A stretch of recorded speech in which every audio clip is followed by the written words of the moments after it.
Jami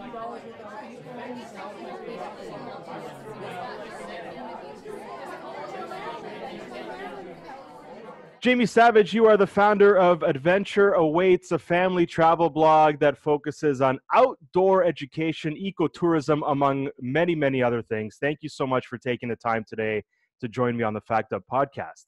Thanks for having me. Oh, a pleasure. Quote, "We do not inherit the earth from our ancestors. We borrow it from our children." End quote. Tell me what emotions that proverb, evokes from you. Well, And that how- was And how has it inspired you over the years? yeah, so that was it's an impetus for Adventure Awaits. And when I saw that quote, I was like, that is why I'm here. It's not because I want to travel, because I want to fill some, bucket list. It's because I want to expose my children to the amazing world that we live in. And I want to teach them how to protect it. And so we've been very blessed and we travel a lot. Not only do we live in BC, but a beautiful province, but an amazing country. But when we go, we're constantly talking about how can we protect these spaces, and then converting it back to how we, do that on a daily basis, whether that's waste reduction, reduce, reuse, recycle, rethink, all those things. So it is about these spaces and how we need to protect them for our future generations, because they are the ones that we're protecting for. Absolutely, absolutely. You seem like you've said that before, and you've kind of got it down to a science. Right? There's no stuttering there, right? I'm just very passionate about it. And that quote, it's in my email signature. I think about it every day, and in the decisions that I make, in the items I consume or choose not to consume. It's, had generations before us thought differently about our future, we may not be facing challenges like global warming and deforestation and some of those other things. So my goal is really to make sure that I'm not continuing that cycle. And what do I need to do to break it up? And Right. That's Adventure Awaits. Yeah, and it just takes one step forward, right? It usually does, right? Why is your site so respected and celebrated, AdventureAwaits.ca? What's it all about for those unfamiliar, and what makes it so amazing? Yeah, I think number one is that it's our story of just trying to live a more adventurous life. And it started off really small. So people were like, how do you take your 18-month-old and your 3-year-old hiking? And I was like, how do you not? And so I realized that I actually had a skill set. I had been a Girl Guide leader for 30 years. I grew up outside, but people wanted to live more adventurous lives, but they didn't know how. And so it just started off with tips and tricks and tools. And then as we grew, opportunities grew, and we started to go to more in different places. And it's just, it's high energy, it's lots of fun, it's resource-based, and it helps encourage and inspire others to live a more adventurous lifestyle. Did you know that there was an audience out there craving for information and how-tos before you started this? I'm going to be really vulnerable here. I didn't even know what travel writing was when I started. Oh, wow. Okay.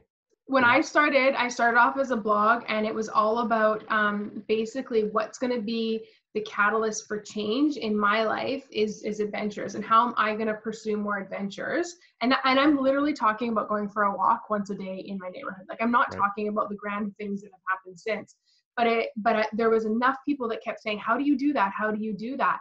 And so I just started, and I was a year into Adventure Awaits before I even knew, oh, this is travel writing. This is parenting.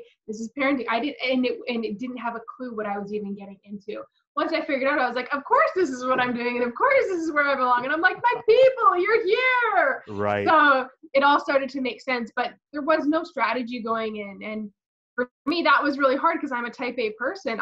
Everything has a strategy. You go into everything with a strategy. But I just went in being who I was and trying to support my community, and then it naturally grew. So can you pinpoint the moment where ecotourism became a center point? Yeah, I was 10 years old, and I was in the middle of the ocean up Indian Arm in Deep Cove, Vancouver. And I looked around and I was like, this is so much bigger than me. And since that day, when I was 10, I've been, protecting the environment. And so that's how I raised my children. And that was the impetus for Adventure Awaits. It was just it is about ecotourism. And people, they kind of get hung up a little bit, because they're like, oh, it's so nice that you get to go and have all these amazing experiences. I'm like, that experience cost me nothing.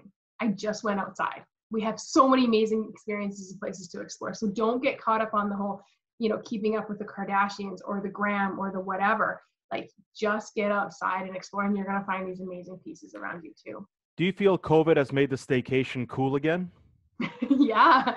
Although I'm ready to get out. I'll I'm not gonna lie.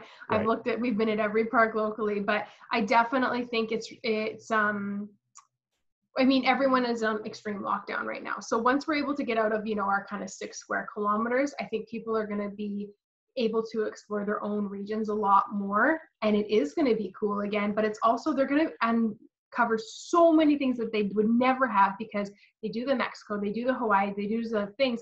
And we've got so many micro adventures and amazing small businesses that are going to get some feature and some love. And that's really exciting for me. I've been at this game for as long as you have, and my biggest frustration over the years has been Canadian humility with respect to not promoting our own backyard enough. Yep. And experiential travel before it became fashionable, right? It's immersing yourself in the experience, and we'll get to it. But you make some amazing points. But that said, we've seen nature, talking about ecotourism, we've seen nature kind of go back to its natural state more and more throughout many parts of the world. Do you feel that when travel opens back up, people are going to respect it more? They're going to respect the planet more? They're going to respect the kind of the environment more? Or is it one of those things where it's like, great, now I'm making up for lost time, screw it all, I'm entitled, and here we go again? So those people aren't my people. Right. The first group is who I'm talking to. And that's where, as someone who has a voice in this space and a respected, I'm really going to be focusing on the whole elements of transformational travel and how do we now take that privilege that is travel and how do we really use it as a catalyst for positive change as we go forward. So how do you, and really, how do you evaluate what a trip is and where you go and who you work with and what you see and what is a cultural experience versus, hey, I did it, I saw it, right? And so yes, number one, they better reach out for those experiences. 2, I think that our industry partners also have to lead that conversation. And so the Thompson Okanagan in BC, for example, just got certified as a biosphere. And Wow. they're talking about, and that's recognized, right? And so they are leading the way in what sustainable tourism looks like. So it's going to be a trend, but it's a great trend, and I hope everyone gets on board. Yeah, absolutely. And it becomes more meaningful, right? Travel becomes a lot more meaningful. It's experiential travel, but it's meaningful and far more engaging. And you know that it's going to humble you at the end of the day. Yep. Do you feel like your kids have gotten a head start, not just on travel, but the transformational power of travel? And it's more than just the selfie, as you say, right? I don't think they know that they have gotten a head start, but we know that there's benefits to travel. We know that we are most open to change when we're traveling. We know that things like zip lining and, putting yourself over a cliff when you're zip lining or you're snowmobiling or you're meeting someone new or there's a language barrier, that when you go into those really uncomfortable spaces that you're learning new skills. And so can they identify that now? No, they just think that their mom has a cool job, let's be honest, and mom's the cool one at, Right. on career day, mom gets to do a cool presentation because they're in it. Right. But I see it in, I see it in little things. Like if I'm like, hey, we're going away for the weekend, go pack your bags, boom, they're up, they're down, and they've been doing that since they were 7, whereas other kids maybe don't have those skills. But in terms of their global appreciation for environment and stuff like that, where I see it is in the daily actions that we take. We, like I said, we recycle everything. We reuse, we rethink, we do group sharing in our community, we do all these things. And my husband was driving a gas car and he just switched to electric and they were so excited. And number one, not because dad got a new car, is because it was better for the environment. Sure. So can they identify that? Probably not. They're still too young, but I see it. Right. And in hindsight, they most definitely will. Right. I guess if I'm a parent and I have a couple of kids and I want to get them to where your kids are, as far as looking at things differently and getting excited about different things, how do I do that? I think number one is to look at things differently. And so a lot of people will be like, oh, it's so nice that you get to stay in this fancy hotel or you get to do whatever it is that people are, envying, because sometimes it comes from a negative space, right? And they're like, well, that's nice, she can do it, but I could never. And that's the conversation that I really want to help change, because we weren't traveling as much, 4 or 5 or 6 years ago, but we made a conscious decision to make travel a priority in our family because we wanted our kids to have these experiences. That meant, number one, we're going to put away $200 a month into a travel fund. That meant that for Christmas, we were asking for the suitcase or the piece or the gift card or the experience. We had to make conscious decisions in order to execute our dreams. So I think that that's the change that needs to happen, is that people need to commit to it and go, okay, how can I then make it happen?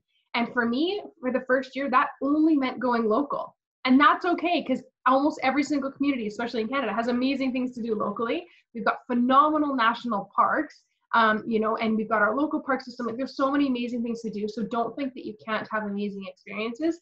And if you want that to be put to the test, well, COVID's putting it to the test. And like you said, the staycation is the next big thing, and you can go and have incredible day trips. Yeah, absolutely. Let's take a few steps back and get your definition on what transformational travel means to you. Well, I knew that you were going to ask that. So I actually wanted to prepare the actual formal one from the Transformational Travel Council. Mm-hmm. And so it's intentionally traveling to stretch and grow into new ways of being and engaging with the world. And so transformational travel to me, and where I'm trying to kind of take it, is, why do we travel? Where are we going to go? And how can we have the most impact for, obviously for ourselves, but for the communities that we're, you know, going to? And so understanding, is that an ecotourism experience? Are we staying in, you know, are we staying in an authentic and a national park? Are we staying in a really rustic glamping piece? Are we staying in a luxury hotel, but making sure that we're connecting with the environment? What are the sustainable pieces of that luxury hotel? And for me, I like to be as immersed in the environment as possible. So if that just means I have a backpack and a tent, I'm super happy. I have to balance that with my husband, who likes to have some of those, you know, more comfortable experiences. So we kind of try to balance both. Right. And I think that there is both have, you know, a space. So, so transformational travel for me is a lot of things. It's environment and embracing that. It's cultural, authentic cultural experiences, not just checking something off. And it's also, you know, having those conversations along the way and evaluating who you are, who you're becoming, and learning through the process as a family, which is really cool. For sure. And I get, you lead kind of into my next question, where, you know, how do I'll put it, I'll ask it, and then I might explain it. Okay. How do you immerse yourself in a moment during a trip where you're not just saying, okay, put the bags down, we're here, let's go down to the lake, or whatever you're going to do, but how do you actually slow down time to put yourself in almost a meditative kind of moment to absorb where you are, what you're breathing, who you're with, what you're eating, what you're looking at? Number one, you get rid of this thing right here. You get rid of your phone, right? And really connecting with how we've done that. So when we went to Australia for a month, my husband didn't even bring his phone. So he wasn't connected to his friends, his work, or anything. And my kids still talk about, well, Dad, remember that time Dad didn't have his phone? Wow. And that's really hard for me, because my phone is like, that's my business. That's how I work. So when we did our month-long Australia trip, I worked every morning from 5 a.m. till 8 a.m., but then the phone was away the rest of the day, and I flipped to a manual camera. So that's honestly the number one trick. But in terms of taking it to that next level, I think number one, as parents, we have to model it, right? And so we talk about the empty cup mentality, and it's become a joke in our family, because Mom was trying to be all philosophical, and their dad comes in talking about, well, where's this cup? So the empty cup philosophy is that every single experience we go into, we come in with an empty cup. So we don't come in with our own expectations on what that trip's going to be, what we are expecting the guide to be, what we think we're going to get out of it. Or what we think we know. Yeah, we've been ziplining lots. I know how to do this. No, you go in with a humble heart and an empty cup. And I want you to fill that cup with everything you can do and that you can learn in this experience, knowing that at dinner time that night, we're going to talk about what's now in our cup. So it's become a joke in our family, which, because it was really hard to kind of bridge. I was like, how am I going to talk about this to my husband and a cup and everything? And so I literally had a cup and we talked about it. And my husband, he made a joke. He's like, where is this cup? But at the end of the day, every single one of my family members had a full cup, and they had no problem talking about it. And now, as a quick reminder, you know, if I hear, you know, a little bit of ego coming out or something in a conversation, I'm like, where's your cup? And let's just remember that our cups are always empty, because we are always growing and learning, and we are always grateful for the experiences that we get. That's incredible. That's a great analogy. Oh, wow. I've never heard that before. That's great. That's I awesome. learned it. I took my transformational travel course, so I am, certified in transformational travel, and it was one of the huge philosophies that we came away with, and it's something that, yeah, has definitely transformed. So I can't take credit for it.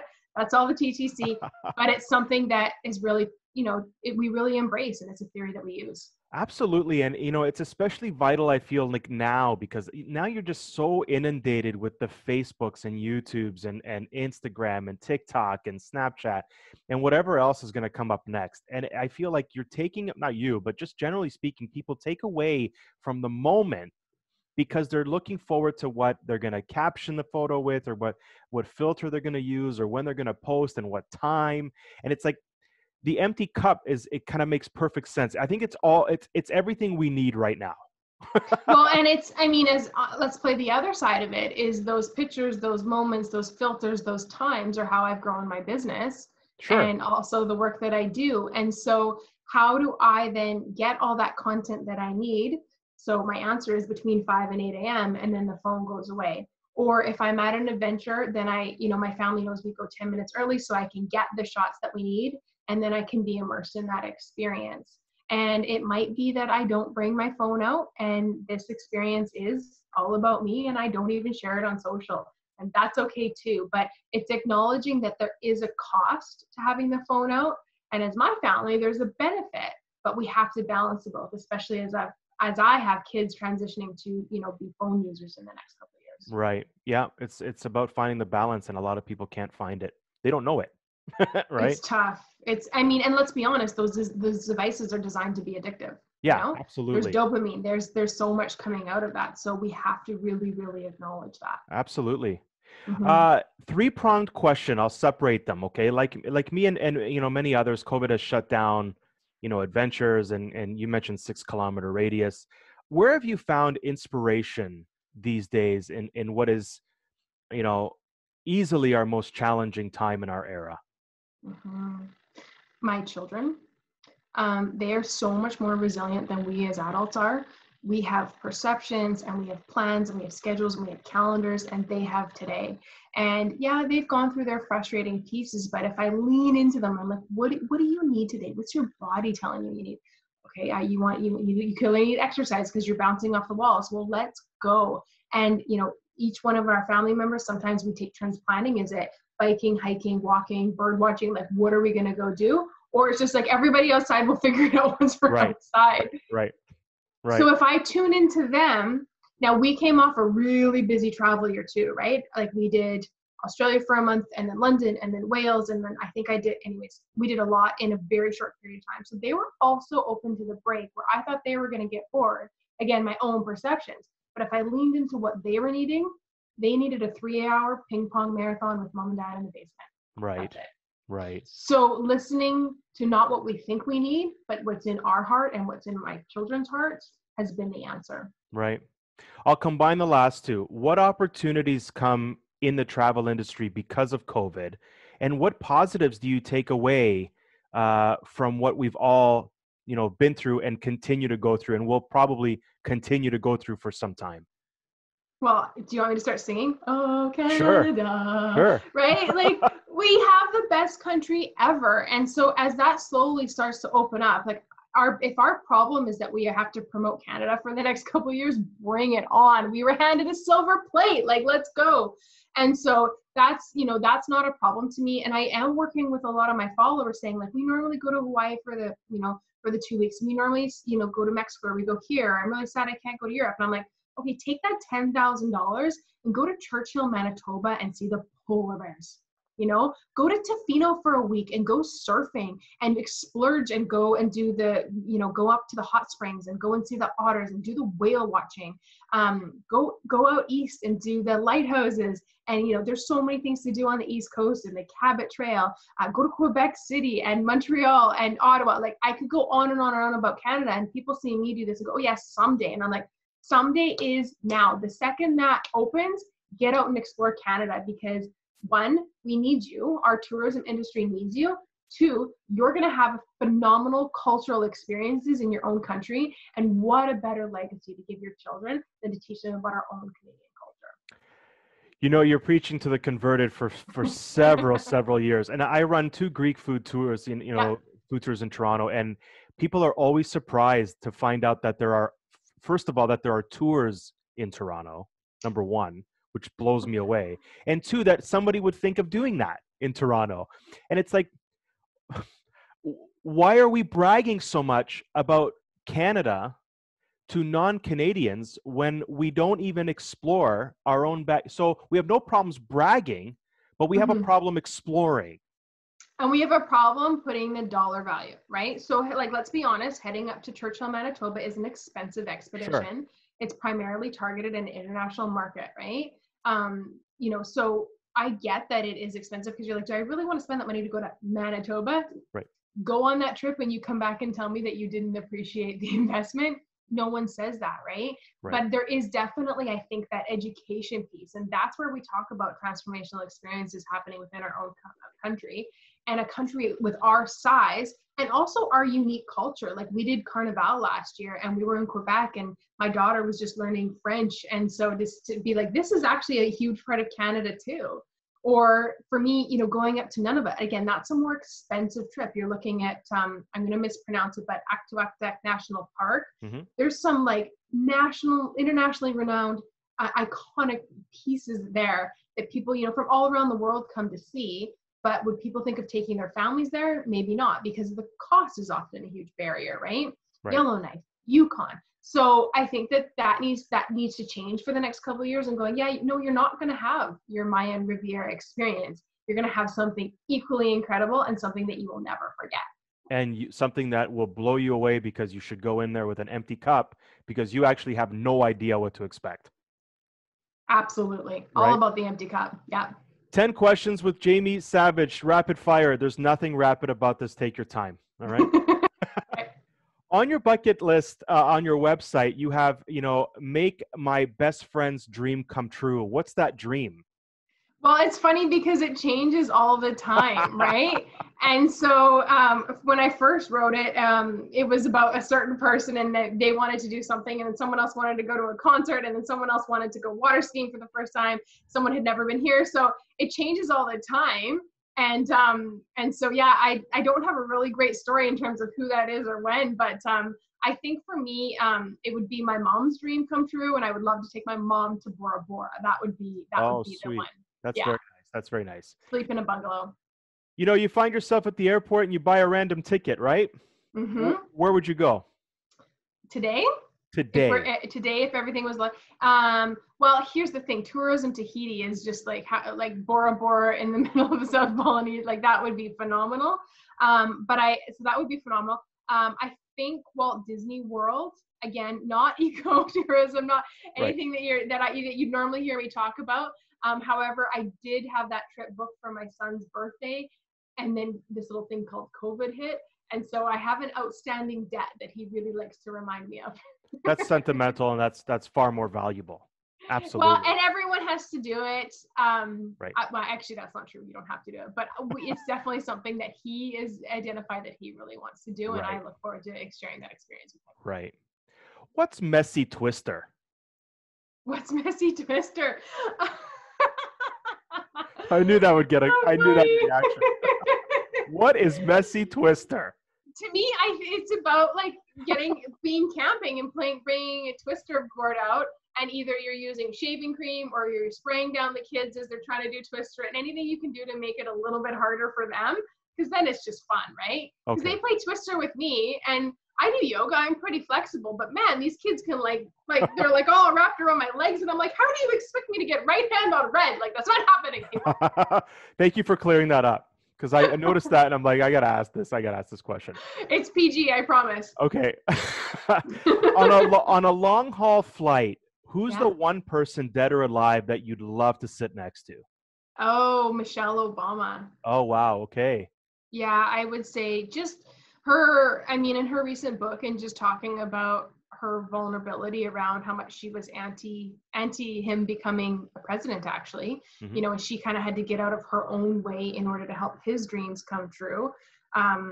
Yeah, she just and the impact that she's had, and even their whole family, Barack too, obviously, but from a parenting position, and also the work that she's continuing to do and how she's continuing to shape society, she's definitely a woman that I admire, and I think she'd be fun. We could play some trivia games on the back of the board. We could share some meals. Like, I think she'd be a fun person on the long haul flight. Absolutely. Does that mean I'm sitting in first class though? Because I'd really like to sit in first class. Yeah. You'd be sitting in first class. You would not have the middle seat next to. Oh, maybe we'd be like on Air Force One 2.0 or something, wherever her private jet is. And you'd break out the messy twister, right? If her kids were there, then yeah. Bigger mental challenge during the pandemic, not traveling or teaching your kids math? I was also working full time because I also have another business. And then that whole thing went through a huge transformation as everyone stopped and then everyone got back on board, and that was insane. So working full time. So no, just no to it all. Right. No to it all. Across the board. Homeschool was really challenging when I was also working full time, right? So then I was up at like 4 a.m. to try and get as much work done, and then try to do that, and then try to work in between when they were doing it. And you know, my heart just breaks because I know there's a lot of families in our country right now that are actually back to homeschooling. Yeah. I know Ontario's on lockdown, Quebec's on lockdown, and it's so hard for full-time working parents. Yeah, absolutely. Not traveling can wait, but homeschool, like, they got to learn their math. Yeah, they have to. I have to learn my math. I've forgotten my math. Long division, maybe. I had to get my daughter to come help me with my son's homework because I was like, he's like, no, Mom, that's the old way. You got to do it the new way. Don't you love that? Easier. Don't you love that? And you were probably doing math in your mind 5-6 years ago, but it's actually been like 15. Yep. Yeah. Feel definitely old. What don't you miss about travel? What don't I miss? I think the awareness that's happened. We always knew it was there, but we all kind of ignored it, I think, in terms of the environmental impact that we were making. And so less travel is probably good travel. So trying to be more mindful of that going forward. But yeah, so the environmental impact of the travel and trying to figure out even how to go, even lighter when we do travel. So if we can be non-motorized, we do, but really making an effort of that. Sure. I mean, I don't miss long haul flights. I hear you. And trying to entertain and balance kids and food and all those things. Right. Yeah. Right. Favorite travel memory as a kid? So many, but definitely boating with my parents. So we got into boating when I was about 10 years old, which is once I was on the ocean, I was like, yeah, I'm home. This is where I'm supposed to be. And then that's where I started to have all those revelations about how important this magical place was to protect. So if you see me at my happiest, I'm on the ocean. Right. Yeah.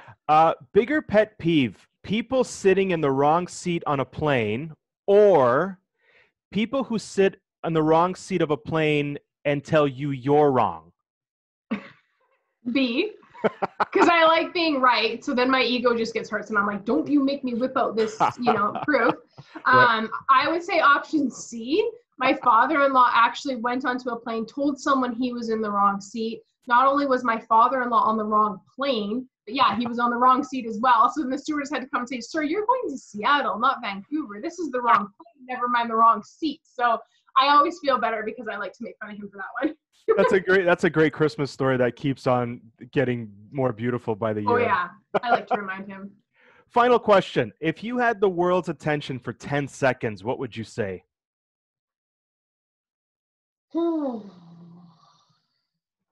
Smarten up. For 10 seconds. You don't have to use the entire 10 seconds. Oh, but you have 10 seconds. I know. If I had a billboard and I could tell everybody, what would I say? I would probably go back to where we started, and I would say, we do not inherit this earth from our ancestors, but we borrow it from our children.